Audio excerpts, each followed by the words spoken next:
Thank you for joining us as we look back on a special night of support for the nation of Israel. This land is close to our hearts, and we invite you to join us in making a difference.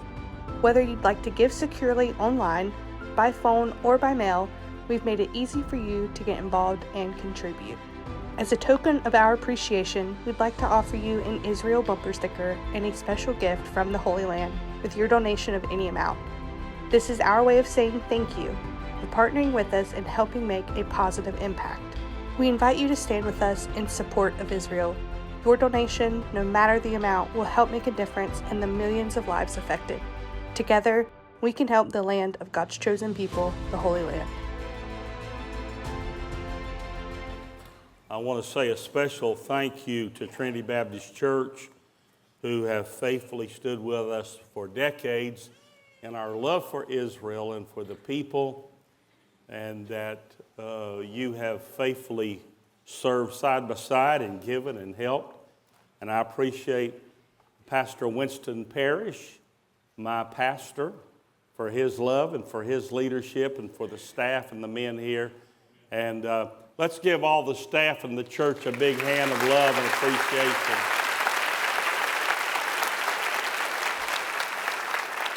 And Tammy and Rob and Yanni, thank you for coming, and thank you for bringing Sophia. And she wanted to make a speech, but Sophie, we're running out of time. And so I know that you wanted to show Rob all of your skills, and so, but thank you for being a wonderful granddaughter.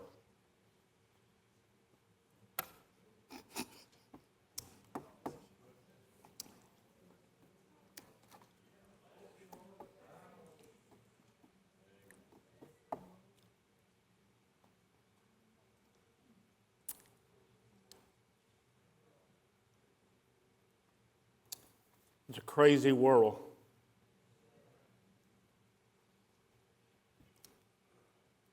You pray that your children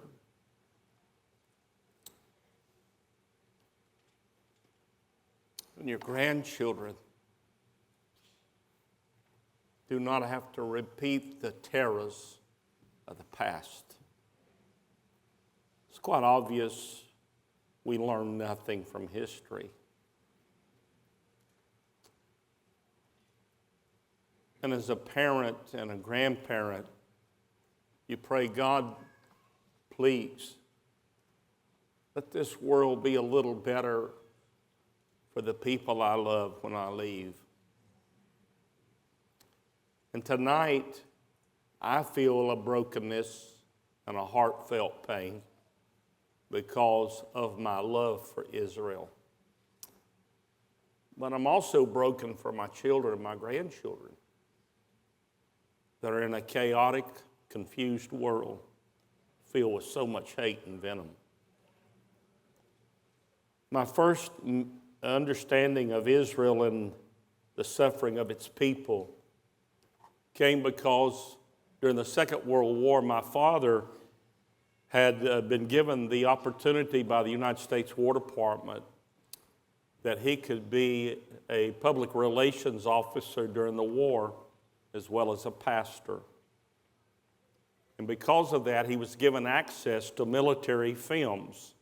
You got to remember, this is before television, it's before internet. Many people hadn't even acquired a radio. They had a wireless set made out of crystals. And through the mountains of western North Carolina, how are they going to find out where their sons are, where their fathers are, where their brothers are, whether they're in Normandy or whether they're in Sicily or whether they're in the Pacific War? And so the War Department started this campaign in communities that they would send films from the war, actual footage, commentary made by representatives of the war correspondents of where the men are. And they were hoping to get a glimpse, and they would show them in the movies. And then also they allowed them to be given to churches and ministries that had a large following. And therefore my dad was given the privilege when he would put up the big community tent that on Sunday afternoon, Sunday evening, they would have a God and Country rally, and then they would show films from the war. And then after the service, people would go outside and they could buy a war bond for 10 cents or 25 cents. But the movies began to change as the war was closing, and I remember my dad sharing with me the shock when he previewed that roll of film where the GIs cut the lock off the gates of the death camps of Europe. And to see the lives and the bodies of Jews stacked there, Dachau, like cordwood. Auschwitz, even to this day, there's remains of human hair from 50,000 people that died.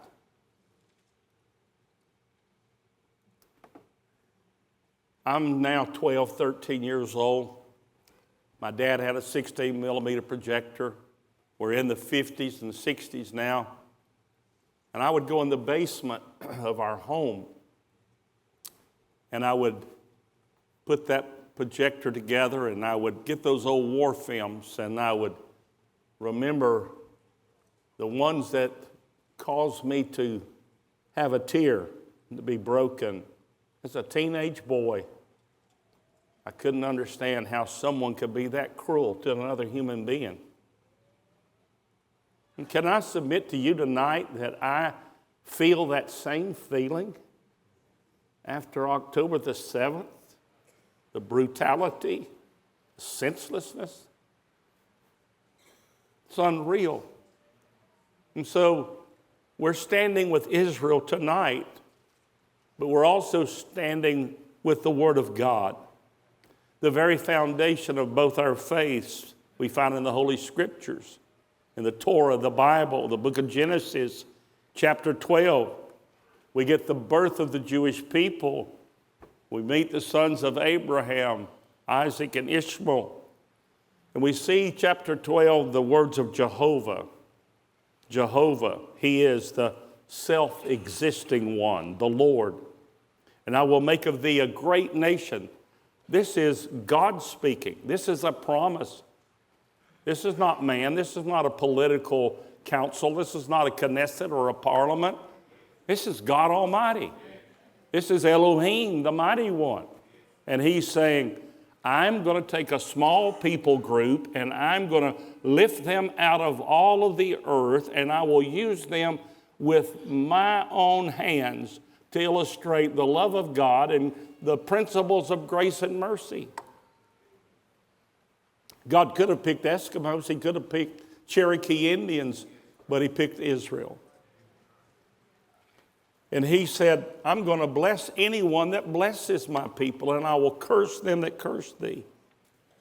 But a powerful statement was, He said, of thee, all the families of the earth will be blessed. And tonight we meet as Israel has been attacked. And the media mood of the nations, well, it seems to be anti-Semitic. It seems to be against this little tiny nation.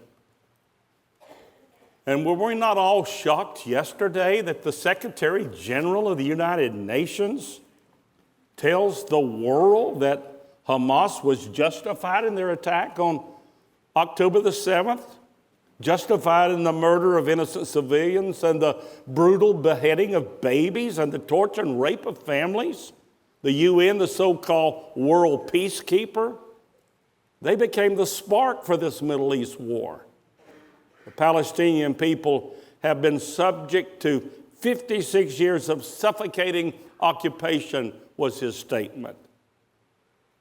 But I submit to the Secretary General, that's not true, but if it were to be true, is there ever an excuse for terrorizing children and performing barbaric acts of burning families alive? This act of Hamas has done something besides a brutal war and attack on Israel. It has ripped the vile covers of smoldering anti-Semitic conduct and behavior off the entire world. It's revealed the real friends of Israel.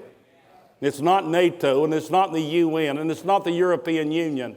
It's people of faith who love God, love His Word. There is that alliance. Even the Secretary General of the United Nations should have a working knowledge of the geopolitical maps of the world. Maybe we should provide a small review for his understanding and needed education. In 70 AD, the General Titus, by the Roman army, he invades the nation of Israel. There's a revolt going on from oppression and barbarism from 66 up to the year 70. The Romans destroy the Second Temple. They enslave the Jews, reminiscent of Israel's slavery in Egypt. They shackle the Jew, and then they scatter the Jew across the Roman Empire as slaves. And they changed the name of Israel to Palestinia. And we could go all through time. I will not walk you through history, but we know in modern times there's 400 years of the Ottoman Turks' occupation of the Middle East. And all of that comes to a shocking end with the World War I era and the British rule of the Holy Land. And then in 1917, the Balfour Declaration, and then it begins to be passed forward to the treaty that was negotiated, the Treaty of Sevres, which was in 1920. And in 23, they drew up a mandate or a Palestinian agreement supposedly for Israel. But in 1923, under Arab pressure, Great Britain violated the mandate, the British mandate. They violated it.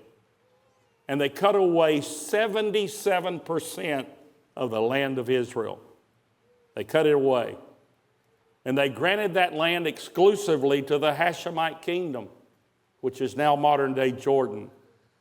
And 70% of that population was Palestinians. Palestinian Arabs. You see, Mr. Secretary General, this was the League of Nations. This was their two-state solution before the United Nations. That Palestine, Israel, should be for the Jews, and Transjordan, Jordan, should be for the Palestinians. It appears we have forgotten who is the oppressed and who is the deceived and who is the disenfranchised. By ignoring history, we are now reliving the Nazi poison of 1937, 1938, and 1939. Whoever believed in my lifetime and your lifetime that we'd see thousands of people gathered in the street and shouting, "Gas the Jews"? Whoever dreamed that on an American college campus that we would see educated, quote unquote, articulate, quote unquote, college students from some of the most elite families in America ripping down the hostage pictures and throwing them on the street and stomping on them, or making selfies in front of the hostage pictures and giving obscene gestures to post on their Facebook and Instagram and TikTok. You see, they've opened a Pandora's box of evil and wickedness. And now we're seeing what is happening. Black Lives Matter has performed their deception of social justice to become an arm of pure racial hatred. That we should hate someone because they are Jewish. They should be laughed at because they were raped or because their family was murdered in front of them. Or that we would strip the dignity of a grandmother and load her on a motorcycle like you'd load a goat to go to market and drive her into the terror tunnels of Gaza. Oh, the world may be asleep in apathy, but you know, that's okay. It's just a Jew. You see, there was a pastor in Germany who was arrested by the Gestapo, and he was sent to Dachau in 1938.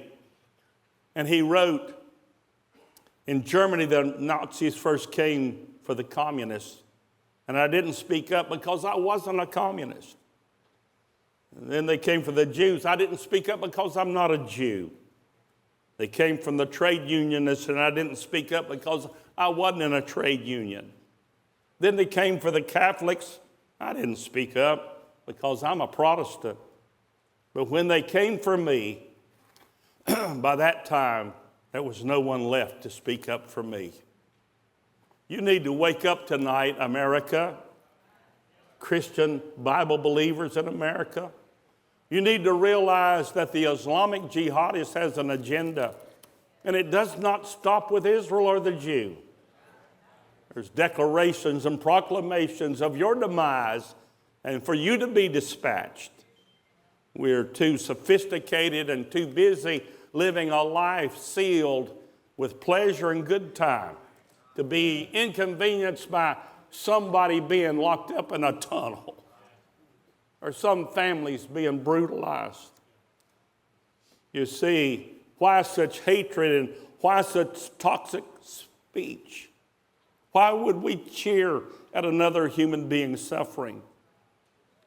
Could it be that the psalmist recorded in the Torah and in the Bible that there would be a day right before the Messiah comes that in Psalms 83 it says, thine enemies make atonement.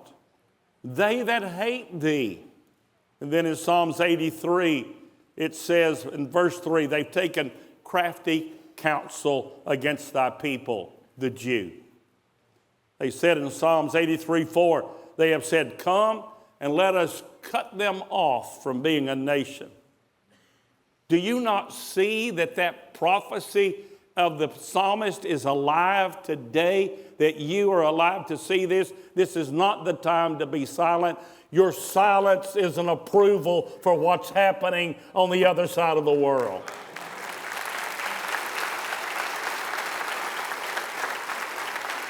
You cannot be afraid to be outed on social network. You cannot live in fear that someone will cancel you. This is a social game, a mind game, but the real canceling is happening around the world with the brutal acts of Hamas against God's chosen people. Verse 4 says that Israel may be no more in remembrance. The Hamas charter calls for the destruction of Israel, no Jews, because Hamas is ISIS. It's the same Islamic jihadist. Hamas hates the Jewish children, that's for sure, but they also abuse and batter their own children. There's no love for the children of Gaza. They tear out the water systems donated by the United States and other countries, the clean water that was given for the children.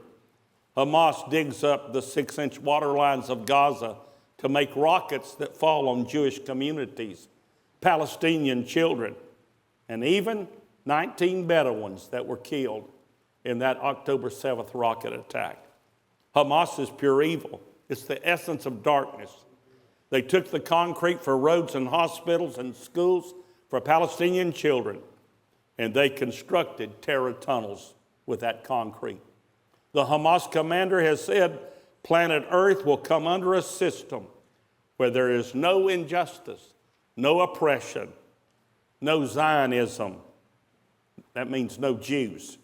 But listen to his last part of that statement. No treacherous Christians, no Christianity. Iran, according to the news agency in Dubai, said the resistance fronts, talking about what happened on October 7th, against Israel will continue. Listen to what he said. This is Iran. Until this cancerous tumor is eradicated from the world map.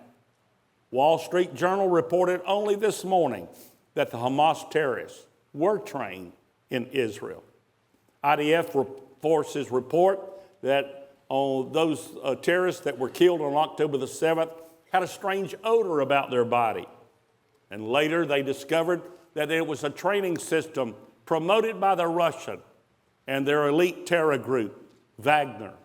And it says they would use a euphoric drug that they all would take before they went into battle to be brutal and to show no mercy. Where does the Jew flee to? Where's he going to go? What nation? Look at the nations of the world. Think of how many nations around the world there are that belong to different religions. And where's the Jewish family going to go? Where will they go? Where does the dad take his family? Where does the mother take their home?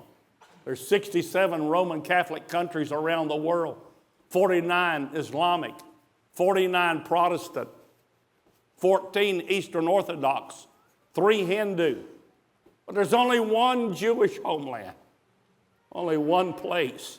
And now we're going to push them into the Mediterranean.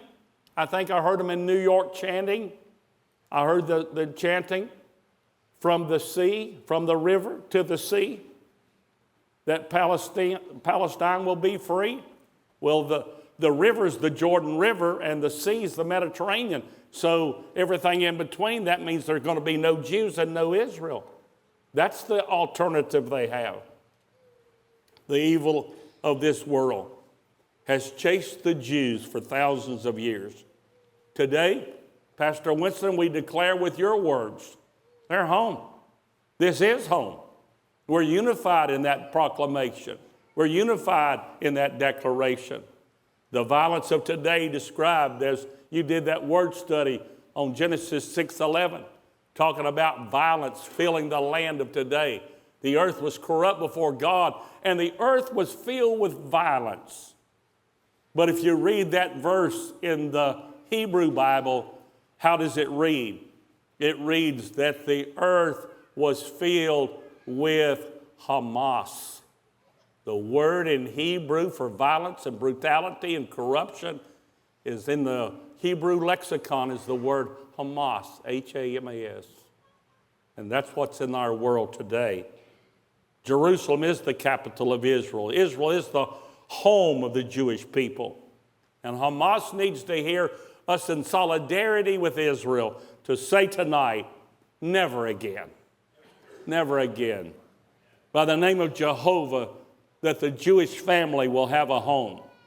Invade their borders, never again. Break into their houses, never again.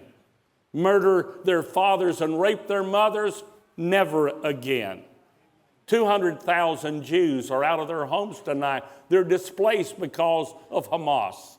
Never again. Run from this evil, never again. We should stand together. Israel, you are the home of our Lord. Israel, you gave us the prophets and the Holy Scriptures. And Israel, we stand with you. I will and we will never abandon you.